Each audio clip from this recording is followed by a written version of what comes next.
ဒီအရက်ဒေတာမှာနေလို့အကုသိုလ်တွေတိုးမယ်ကုသိုလ်တွေဆုတ်ယုတ်သွားမယ်ဆိုအဲ့ဒီအရက်ဒေတာမနေနဲ့မမီဝဲသင့်ဘူးတဲ့ဟောသူကတော့အဲ့ဒီပေဒံနဲ့တိုက်ရင်နော်ဒီအရက်ဒေတာမှာနေလို့ကုသိုလ်တွေတိုးတက်တယ်အကုသိုလ်တွေယုတ်သွားရုပ်လျော့သွားတယ်ဆိုရင်အဲ့ဒီအရက်ဒေတာကိုနေဖို့ဆုံးဖြတ်တယ်ကျန်တာတွေနဲ့မတိုင်းဘူးရသူကြတော့ဟုတ်လားကျမကြီးတွေစီးပွားရေးတွေဒါလည်းပဲယဟန်တော်တွေတန်တရားဝိဒုက္ခကလွတ်မြောက်ဖို့အဓိက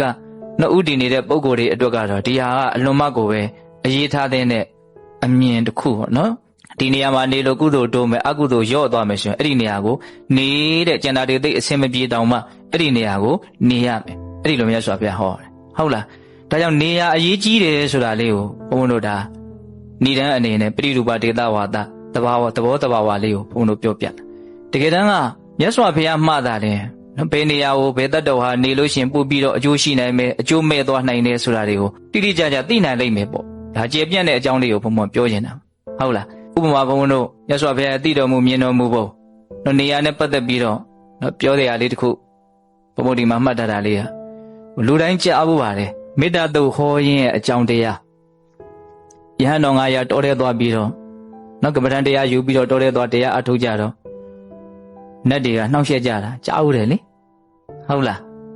နတ်တွေအမြဲတမ်းယဟန်တွေကတီလာရှိတဲ့အခါကျတော့အောက်မှာပဲနေရတော့ယဟန်တွေမြန်ကြီးအောင်ဆိုပြီးတော့ဟာအမျိုးမျိုးချောင်းကြလှန့်ကြတာအနံဆိုးတွေအစင်ဆိုးတွေ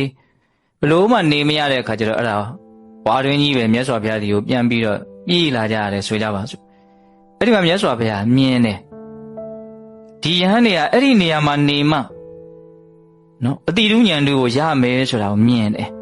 မြင်တဲ့အတွက်ကြောင့်ချစ်သားတို့အဲ့ဒီနေရာကိုပဲပြန်သွားအစင်မပြေလို့မှပြန်လာခဲ့တဲ့နေရာကိုမြတ်စွာဘုရားဘာလုပ်ခိုင်းတော့ပြန်သွားခိုင်းတယ်အဲ့လိုပြန်သွားခိုင်းတဲ့အခါကျတော့မြတ်စွာဘုရားတဲ့အလွန်ကြောက်မက်ဖွယ်ကောင်းတဲ့နေရာပေါ့နော်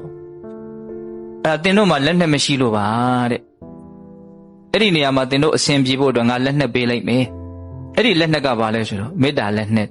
အဲ့ဒါမေတ္တာတရားဘလို့ပွားရတယ်ဆိုတာကိုသင်ပေးပြီးတော့မြတ်စွာဘုရား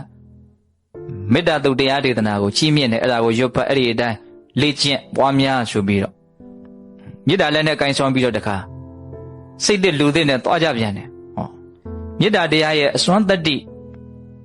မေတ္တာတရားရဲ့တကိုးရှိန်ဆိုအာနုဘော်တော်ကြောင့်စောတော်တုန်းကအနှောက်အယှက်ပေးနေတဲ့နတ်တွေဟာဘာဖြစ်လာချစ်ခင်လာကြတယ်မျက်နှိုးလာကြတယ်ဝေယဝိဇ္ဇတွေတောင်ပြုကြတယ်လို့ဆိုတယ်ဟောအဲ့ဒီမှာပဲသူတို့ရဲ့အသိဉာဏ်တွေဟာတိုးတက်လာတော့မြတ်စွာဘုရားအကြောင်းတော်ကနေ